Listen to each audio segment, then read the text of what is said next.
Hello and welcome to the Gooner Talk, back again with you guys for another show, for another episode of our Raw Reactions preview series, a show which we look ahead to the next Arsenal game, get your thoughts, predictions, lineups, etc., ahead of our match against West Ham this week, which is taking on a weird kind of six-pointer concept, as West Ham, of course, are well ahead of us in the league right now, but after they lost a few points last weekend and we managed to pick up a very valuable 3 points in the North London derby, things could swiftly turn should the paths of each team change. And with a win against the Hammers, that could certainly be a catalyst to continue on for a strong end to Arsenal's season, which has ultimately been quite patchy and a little bit disappointing at the start. So let's crack on with today's show.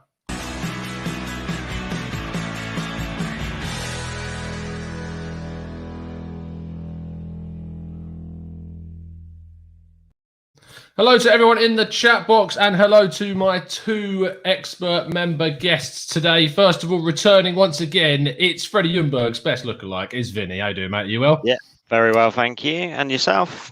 Yeah, very good, thank you. We were just discussing about wedding planning, weren't we? And I mean, it's just so much stress for us, obviously, because we're doing all the work, clearly, is what we're doing, yes.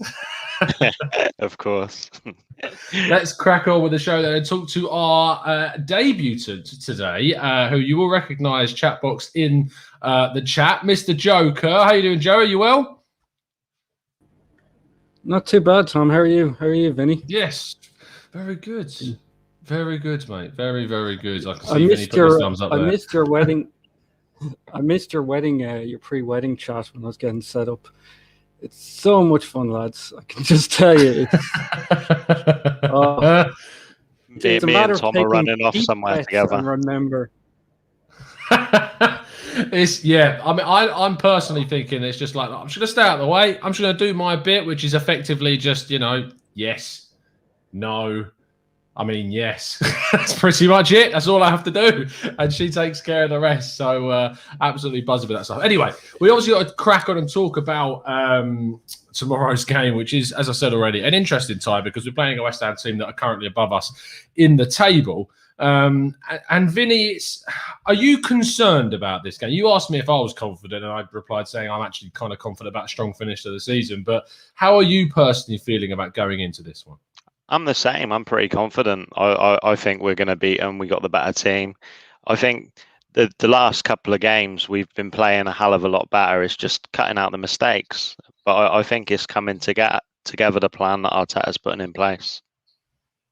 I think it's about the system that he wants to cultivate, kind of this quick passing, using the width, getting the low-driven crosses into the box, and we're doing that. We're just not taking our chances. And Lacazette had a great few chances against Spurs, didn't take them, and had to have a penalty, of course, to finally get on the score sheet, which he was very fortunate to get because, of course, he was completely missing the ball in the shot that he took.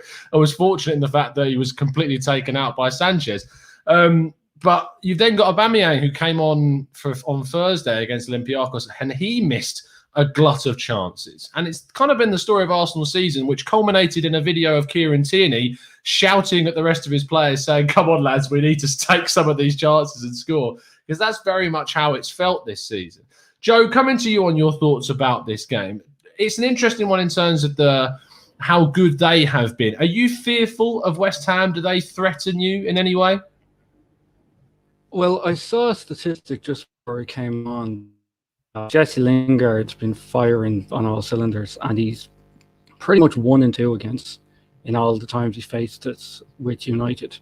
So I think both himself and Antonio, we shouldn't sleep on them, basically. We should go in assuming we're going to walk this, or because West Ham have a terrible record against us. Moyes has a terrible record against us.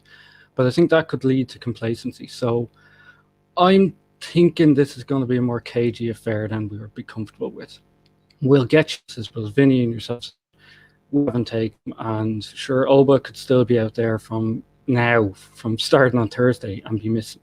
So I think it's going to be a lot more cagey and unsettling than we might want to believe. We'll win, but...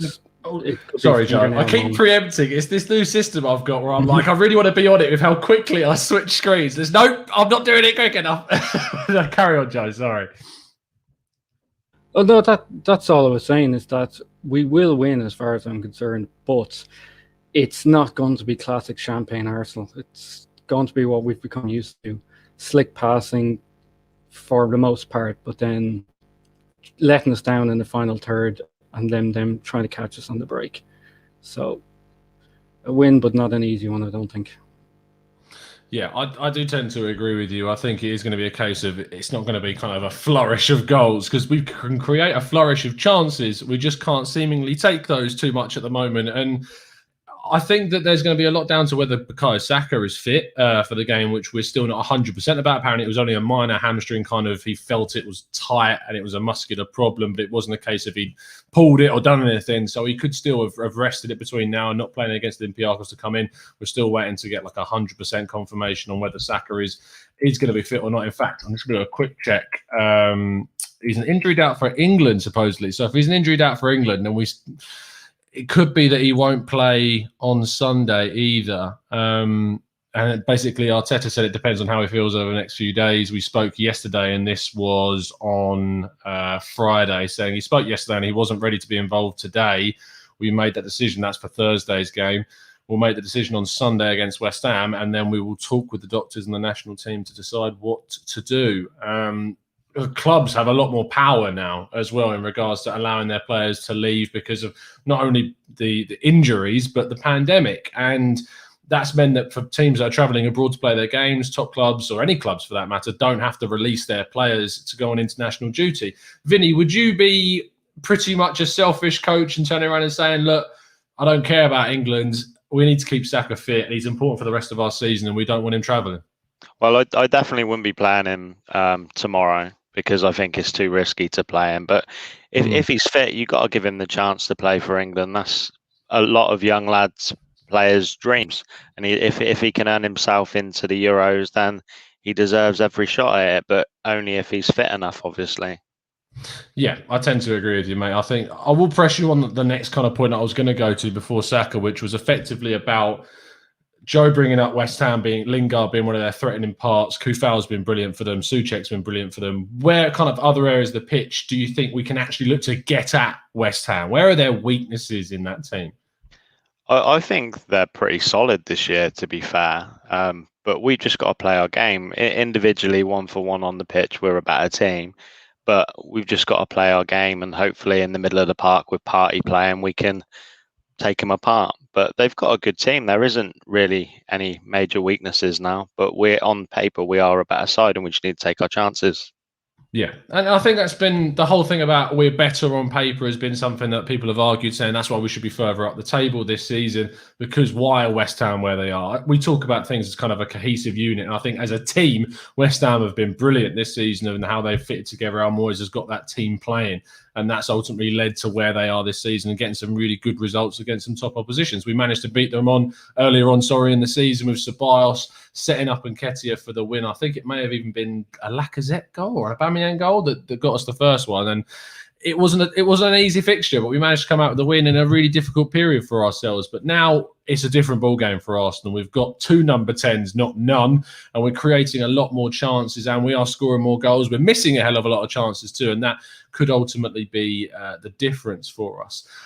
Joe, just before we go on to the lineups, to ask you mainly about kind of how you think Thursday's game and the loss against Olympiacos, despite the fact that we went through, do you think that's going to have a big impact on how we might approach this game on Sunday?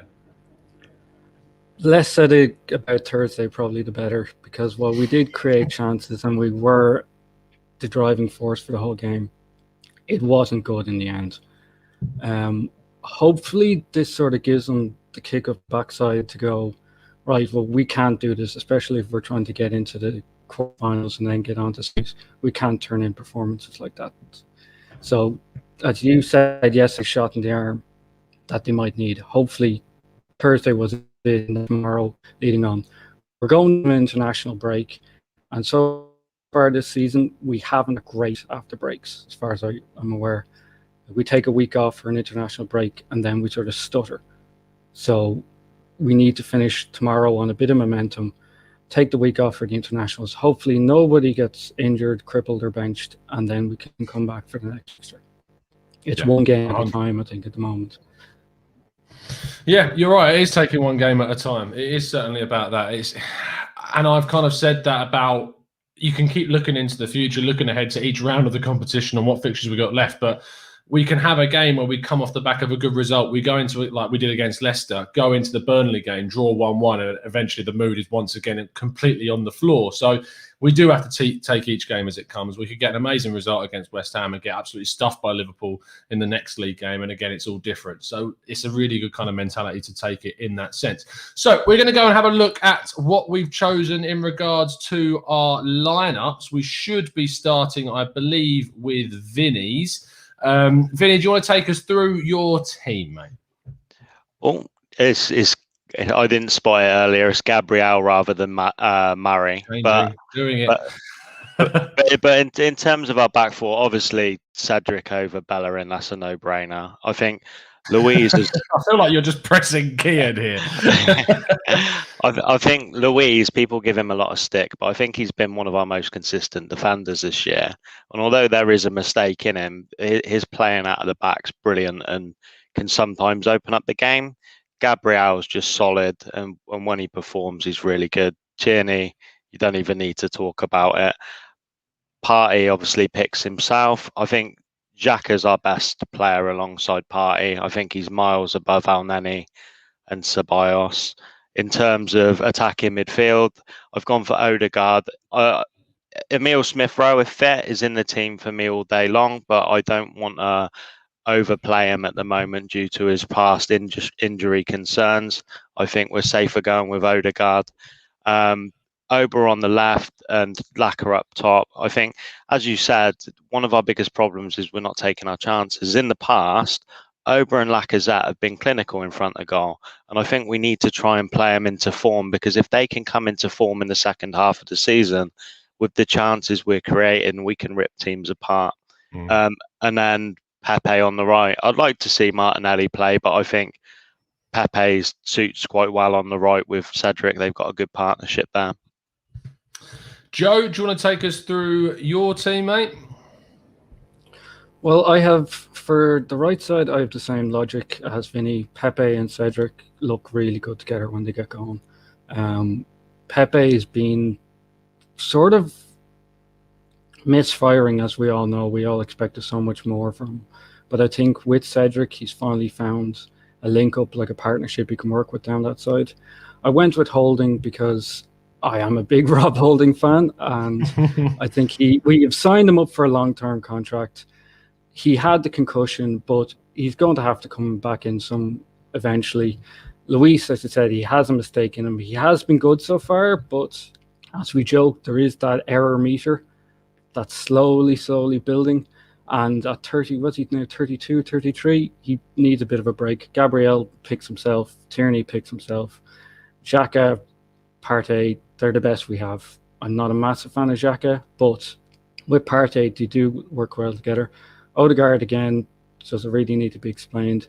I went ESR on the left because I think himself and Tierney can work together well. And when ESR and Odegaard were in the Leeds fixture, they worked really, really well together. And Oba up top, because he is our main man. We've signed him up for years and years and years. We need to keep playing him until he gets back into form. Simple. Yeah, no, I agree in the sense that we do need to play Alba to get him kind of back into form. You see from my lineup, which I'll show you now, is I did go with Laka. I'll start with that. The reason for that is I just think that Aubameyang, yes, he needs games, and yes, he needs to be brought back into form as quickly as possible, but he's just on the floor right now in terms of confidence, in terms of form. And I feel that Lacazette, after the obviously the league display in which he scored that penalty, and although he came off towards the end of the game, is just on that little bit of a lift in terms of the mood and the feel that he's got right now. And I'd rather that Lacazette started, and say if things aren't going well at half-time and he's not managed to put any chances away, then at half-time we can bring on Aubameyang in his place and go in that sense. I just feel like it's with the way that Aubameyang has been, I'd rather there was more incentive for him to come off the bench and then hit form rather than start him and then drag him off if things aren't going well, which could happen. And we know Arteta is ruthless enough to do that. That's why I've gone with Laka personally overall. But I get the idea around starting Alba absolutely 100%. The only difference I think I've got other than that. Sorry, Joe, did you want to respond? No, sorry. No, sorry, I got muted. I was like, he's coming for me. At the back, we've got Louise and Gabriel. I went with Louise over Holding. I understand I've backed Holding a lot on the show and told plenty of people that I think he's someone that we can trust with a new contract and he's there to be an option for us. I just really have liked Louise of late. I've liked the way he progresses the ball. I like the way he comes out the defence with the ball and helps us in the final third at times and keeps us kind of with Partey and Xhaka there. I think we've got the defensive cover to be able to do that. Gabriel, Tierney pick themselves for me at the moment. Maria's been good when called upon, but if Gabriel's fit, he's probably our best defender. So I think we have to just keep playing him in those games. Xhaka's played a lot. That's a fact, but he seems to keep on playing and keep on playing well, especially next to Partey. Again, obviously, he had the big mistake against Burnley. We come back to that. And the more that we play and we feel like that bar that keeps on going up in regards getting closer to a Xhaka mistake is getting higher and higher. But until that point comes, we know that period before the mistake is excellent. And he provides us a lot on our left-hand side in terms of his passing as well. And the alternatives being Ceballos, whose mistake led to Olympiacos' goal, and mistake against Benfica led to their goal, and mistake against someone else led to another goal. I can't remember who it was now. But he's had 3 games. He's made 3 errors, and they've all led to goals so far. And I think that El Neni against the West Ham team offers you nothing going forwards in regards to passing for me. Yeah, he scored a great goal against Olympiacos, and we love him for it. And that goal ultimately led us to go through. But I just would rather see Xhaka with his more forward passing than El Neni. I get that a lot of people will say that he only passes sideways and backwards. But I think that's an exaggeration. I think in comparison to El Neni, he passes a hell of a lot more forwards than people give him credit for. Martin Odegaard and ESR, I get, Vinny, what you were saying about giving ESR as many chances to rest as feasibly possible. He came off, of course, against Olympiacos, was rested towards the end of the game. It didn't look like that was an injury. It looked like it was tactical. So if he's fit, play him. He's going to be going away with the under-21s for England. I don't know how much he'll start or play because, of course, they do have Mason Greenwood and Callum Hudson-Odoi also called up. I imagine that I think it's Adi Boothroyd who's the manager. Will be picking him for as much as possible based upon his form for Arsenal. But fingers crossed he's not going to be overplayed for the under-21s. And yeah, the same as you guys, Pepe comes in on the right-hand side in replace of Saka if Saka is not deemed fit for the game. I'd like to see if Saka's available for the bench, and maybe if we need him, he can be brought on if he's deemed fit enough. But I've gone with Pepe there, and we've already talked about Lacazette. So what are you guys saying in the chat box? Let's have a look at what you're saying. Omar says, may I remind you, Tom, that it's the end of March. For how long are we going to wait for him to return to form in regards to Aubameyang? I believe that was. It's a good point. How long do you wait to allow him that chance to get back into the team? Zamir says, Tom is on cloud 9 with Louise. Lol. Don't tell Louise, otherwise he will bring him back down to earth. Yeah, it's a pretty much similar to that Xhaka thing with the Louise mistake bar is incredibly getting quite high now. Boo Boo says, Louise has been great, but Holding suits us better against the West Ham style of play. Joe, I'll let you respond to that because, of course, you picked Holding. Do you think that Holding actually suits the way that West Ham might try to play? I hope so. That's the best answer I can give you. Holding has his shortfalls. You know, we can't lie about it. But I think his interception rate is very, very good. His work ethic is really, really good. And while he's not the most mobile of centre-backs, he does read the game well, in my opinion. So I think if West Ham tried to cut in through us, hopefully both himself and Gabriel they had a good partnership going at the start of the season, despite everything else that's gone wrong for the team. So I think between the two of them, they can sort of cut down Lingard, they can cut down Antonio, needs be. They're not going to give away silly penalties, which is my only reason I didn't include Luis. If he starts getting turned over, run, there's a chance he'll revert to form, and we don't need to be giving away soft penalties. We've done enough of that all season. I'm tired of that, so is everyone else. So I think Holding is our better chance here. Don Giovanni in the chat box says, don't think we can afford to keep carrying Aubameyang and waiting for him to hit form, especially given the fact that he offers nothing if he isn't scoring. I mean, do you agree with that, Vinny? Is Aubameyang just goals? Is that all he provides for the team? I think he puts in more work than people give him credit for. You do see him bombing back when he's playing on the left wing and helping out the defence. But I think he's just so clinical when he's on form. If he clicks, that's the difference between us potentially winning a cup or not. It proved it last year where he carried the entire side. If we can get him back in form and playing, he could be the difference for us. And I think that's why it's important to try and play him in games like this and get him back in form. I agree with you. I think that we do need to get him back in and playing as quickly as possible. I just think that how we do that and easing him back in is going to be the right way to, and how we find that right way to do it, of course. Matt Thornton says, take his goals away, and he's a horrific footballer, which I think is incredibly harsh. Superman says, is the new style we play when it comes down to the pressing and build-up play. I think he's asking if Alba suits that. I actually think that Aubameyang will suit it more once we've got it kind of slicker and more refined, and we've got the kind of low-driven crosses coming into the box, because he is, out of anything, a poacher of a striker. Yes, he loves to play off the last man and try and run in behind when he can, but if he's given a chance in the box to come across, other than what we've seen kind of the latter half of this season, or arguably all season this year, has been a bit of an anomalous season for him. He loves taking those chances that are just on one, play it across, bang, straight in the net, turn up in the right place at the right time. West Ham fans are hot and funky, says Scottish, which is very interesting. Deary me. I really shouldn't have read out that comment. That's one of those. Omar says, no hold-up play, no link-up play, doesn't press, can't win a header, can't dribble, has no pace. Oh, dearie me. That's really taken me aside, that comment. Superman says, press from the front is clear. But in order for it to be successful, it must be done in unison, and Aubameyang doesn't contribute anywhere near enough in that sense. Boo Boo says, Aubameyang will finish the season strongly. People will eat their words. Right, we do get on to the final part of the show, which is, of course, predictions. Joe, what is your scoreline prediction today? 2-1.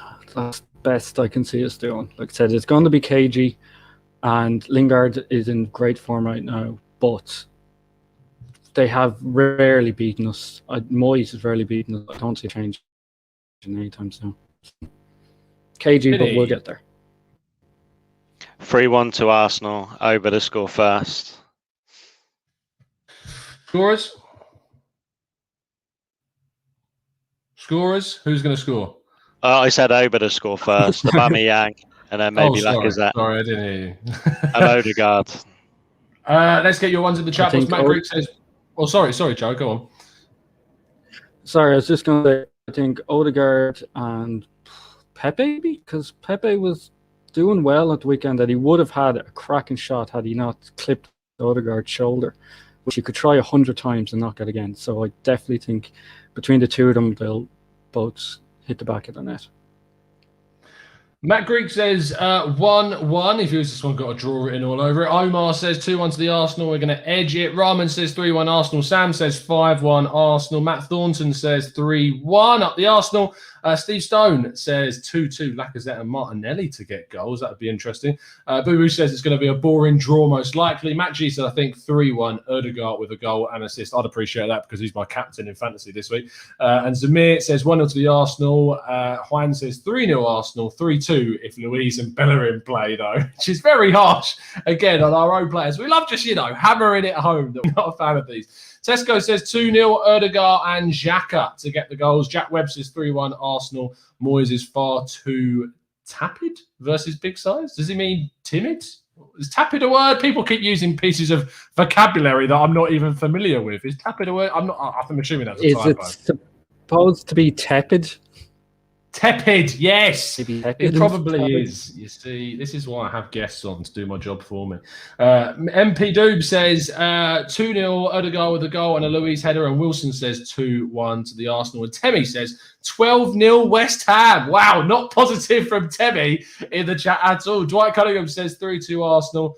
And that will be the end of our show. Thank you to my chat box. Besides 99%, you were great. I got caught out once today, which usually doesn't happen. We will definitely need to start vetting some of these comments. So I have to get some admins going in the chat. Thank you so much to my two fantastic panelists as well. Vinny, pleasure as always, mate.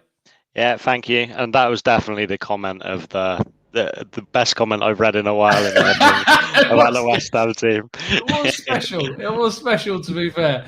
And finally, thank you, Joe. Absolutely brilliant debut, mate. Appreciate your time, son. Thanks for having me on, Tom. I've been meaning to do this for a while, and cheers, Vinny, as well. Yeah. Made this good crack. Good to see you, mate. Lads. Good stuff, boys. Fantastic stuff. You can find both of our two fantastic guests today in the Discord server. If you'd like to join our Discord server, then please join up as one of our expert members or TGT ambassadors. And TGT ambassadors, if you are one, there is a message in the community tab that has been sent out today for exclusively you guys. So go have a read of that, and yeah, you'll understand the instructions from there.